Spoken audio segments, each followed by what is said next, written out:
పెద్దలు వాడే దగ్గు సిరప్ తాగిన కారణంగా మధ్యప్రదేశ్, రాజస్థాన్‌లో చిన్నారులు మృతి చెందినట్లు వార్తలు రావడంతో కేంద్రం అప్రమత్తమైంది. 2 ఏండ్ల లోపు చిన్నారులకు దగ్గు, జలుబు మందులు సూచించడం కానీ, ఇవ్వడం కానీ చేయకూడదని రాష్ట్ర ప్రభుత్వాన్ని నిర్దేశించింది. ఈ మేరకు కేంద్ర ఆరోగ్య శాఖ శుక్రవారం అన్ని రాష్ట్రాల వైద్య ఆరోగ్య సేవల డైరెక్టర్లకు లేఖలు రాసింది.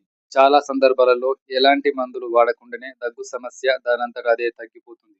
అందువల్ల 2 ఏండ్ల లోపు చిన్నారులకు దగ్గు, జలుబు మందులు రాయడం కానీ, ఇవ్వడం కానీ చేయకూడదు.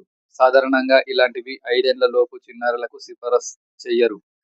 అంతకు మించిన వయసు వారికి ఇలాంటి మందులు వాడినట్లయితే తప్పనిసరిగా ఔషధ ప్రభావాన్ని దృష్టిలో ఉంచుకొని ఎంత మోతాదు, ఎంత కాలం ఇవ్వాలన్న విషయంలో నిబంధనలు పాటించాలి అని కేంద్రం తన లేఖలో పేర్కొంది. మరోవైపు రాజస్థాన్, మధ్యప్రదేశ్‌లోని పలు ప్రాంతాలలో పెద్దలకు వాడే దగ్గు సిరప్ తాగి 11 మంది చిన్నారులు ప్రాణాలు కోల్పోయిన ఘటనపై దర్యాప్తు కొనసాగుతుంది. ఎస్‌వి ఛానల్‌ను లైక్ చేయండి, షేర్ చేయండి, సబ్స్క్రైబ్ చేయండి.